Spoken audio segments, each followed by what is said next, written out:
Olá, meu nome é Marcelo Germani e eu vou passar uma videoaula agora com uma técnica simples, 5 passos para aplicação de toxina botulínica no músculo frontal.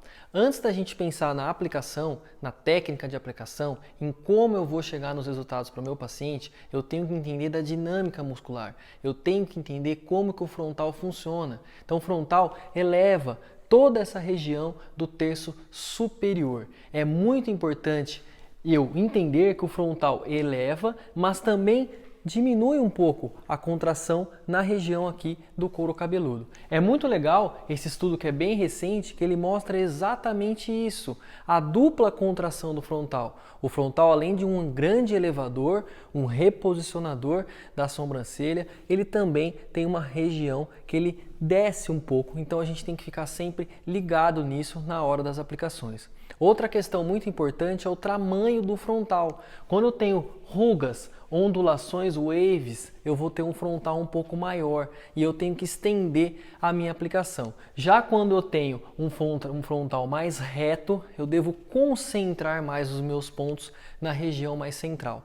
Essa análise da dinâmica muscular, a análise do meu paciente, a análise do movimento é muito importante prévio à aplicação da toxina botulínica. Então aqui um exemplo, uma ruga mais ondulada e um paciente com uma ruga mais reta, mais curta. Então esse paciente eu vou concentrar as minhas aplicações mais no centro. Já essa paciente eu vou estender um pouco mais as minhas aplicações. É claro e evidente que eu devo analisar outros parâmetros, atividade muscular, número de vezes que esse paciente já aplicou e devo colocar tudo isso em conjunto para eu poder ter um melhor planejamento e, consequentemente, um melhor resultado. Vamos lá para os 5 passos básicos para a aplicação de toxina botulínica no frontal. Então, o primeiro passo, eu devo sempre respeitar uma linha de segurança. Então, eu coloco um dedo sobre a sobrancelha, mais ou menos 2 centímetros, coloco o dedinho aqui para marcar e eu vou estabelecer essa zona de segurança, onde eu não vou aplicar toxina botulínica. Essa região é perigosa, eu posso atingir estruturas, eu posso atingir músculos indesejáveis e provocar problemas que eu não quero. Eu quero resultados satisfatórios, eu não quero intercorrências com toxina botulínica. Para isso, eu respeito essa zona de segurança e não aplico nessa região quando eu estiver tratando frontal. Então o passo 2, eu já delimitei no passo 1 a minha zona de segurança e no passo 2 eu vou delimitar linhas verticais que eu gosto de passar sobre a minha pupila. Então eu faço linhas verticais sobre a minha pupila e eu vou estabelecer a minha área principal de tratamento, que vai ser no centro do meu frontal. O meu passo 3 é distribuir os meus pontos de aplicação. Sempre eu vou distribuir os pontos em M ou W, então nunca pontos um em cima do outro. Eu quero que o meu halo de ação da minha toxina pegue uniformemente, pegue a maior parte possível do meu músculo. Quando eu faço pontos retilíneos, eu vou concentrar a minha dose aqui e vou deixar áreas do músculo sem dose e eu vou ter locais onde a toxina vai paralisar o meu músculo e locais onde a toxina não vai paralisar o meu músculo. Então eu sempre devo concentrar e realizar a minha aplicação em M ou W. O passo 3 é muito importante. Sempre pontos alternados, sempre em M ou W. Vou para o meu passo 4, que eu vou estabelecer se eu vou ou não aplicar toxina na lateral, fora da minha região principal. A minha região principal é a região em azul, pontos em M ou W, sempre respeitando a minha zona de segurança. Os pontos laterais, como eu vou definir se eu vou aplicar ou não?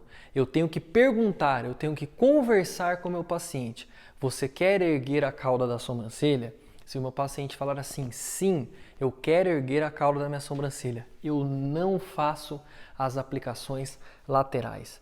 Se o paciente não quiser erguer a cauda da sobrancelha, ou for um paciente homem que geralmente não quer e tem ruga na região lateral, eu posso fazer a aplicação fora da minha área central de tratamento. Se meu paciente falar assim, eu quero erguer a cauda da sobrancelha, mas eu quero remover as rugas laterais, aí você tem um problema, porque é ou uma coisa ou outra. Então você tem que combinar com o seu paciente e estabelecer qual a melhor maneira de realizar o tratamento. E o último passo O passo 5 é a dose, a quantidade. Então, geralmente, eu começo na região do frontal com 2 unidades por ponto, realizando sempre reconstituição seca, que eu vou falar mais para vocês em um próximo vídeo. Então, aqui está o planejamento, zona de segurança, 2 centímetros do nível da sobrancelha, linhas verticais no meio da pupila, a minha zona principal e a minha zona secundária lateral, que eu posso ou não fazer. Algumas observações importantes. Aplicações sempre superficiais. O músculo frontal é bem fininho, então não preciso passar o bisel todo da minha agulha. Eu só vou encostar a minha agulha. Eu não vou entrar com a minha agulha inteira, aliás, eu só vou passar o biselzinho. Então são aplicações super superficiais. Aqui eu não preciso realizar aplicações profundas e eu dou preferência para seringuinhas de 30, 0,3 ml ou de 50, 0,5 ml. Sempre eu estou passando para vocês dicas só do frontal, mas sempre, obrigatoriamente, você deve realizar a toxina botulínica frontal, glabela, nasal e orbicular. Mesmo que o seu paciente não tenha, por exemplo, ruga no orbicular, você deve fazer, porque se você não fizer, com o tempo essa área compensa e vai ocorrer a formação de rugas. Então sempre as 4 zonas estéticas do terço superior, obrigatoriamente, frontal, glabela, nasal e orbicular. E sempre, pessoal, isso é o mais importante, começar com menos dose.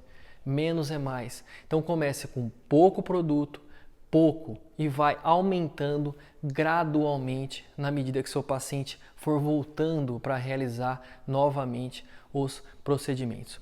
Vou passar para vocês aqui um caso clínico sensacional, um caso clínico rápido que vai exemplificar tudo o que eu falei. Então o paciente chegou para a gente com, eu sempre faço as fotos, uma contração muscular, eu gosto de ver uma paciente em movimento, e esse paciente tinha o canto da sobrancelha muito caído e ele queria levantar um pouquinho o canto da sobrancelha. A gente foi lá, fez todo o planejamento, for tratar só a área central. Por quê? Porque ele queria levantar um pouquinho a cauda da sobrancelha, então eu optei por não realizar as aplicações nas laterais. Aqui o planejamento de glabela, não vou entrar nisso, vou falar com vocês em um próximo vídeo. A região orbicular dos olhos e os resultados. Então o paciente chegou assim e o paciente na primeira aplicação de toxina botulínica já reposicionou o nível da sobrancelha muito bem. Então quando a gente vê em um pouco mais, uma imagem mais aproximada, o nível da sobrancelha está totalmente restabelecido e a gente teve um grande sucesso nesse tratamento. Eu vou dar ênfase aqui para vocês, arqueamento insatisfatório e agora o arqueamento satisfatório e o paciente bem contente. Então quando eu faço a medida, eu vou medir exatamente o posicionamento pré-toxina botulínica e eu vou ver o posicionamento pós-toxina botulínica. Eu tenho um nivelamento da cauda da sobrancelha, então o paciente se sentiu com menos cara de triste, com aquele aspecto cansado. Então ali o antes do paciente e o depois do paciente. Então o paciente revigorou bastante apenas com a aplicação de toxina botulínica. O antes e o depois, então o frontal otimamente tratado. E aí a gente tem a região de glabela, tratado, pós-toxina, e aqui a região do orbicular dos olhos. E é isso aí, pessoal. Fique comigo que eu vou passar para vocês cada vez mais conteúdos. Abraço.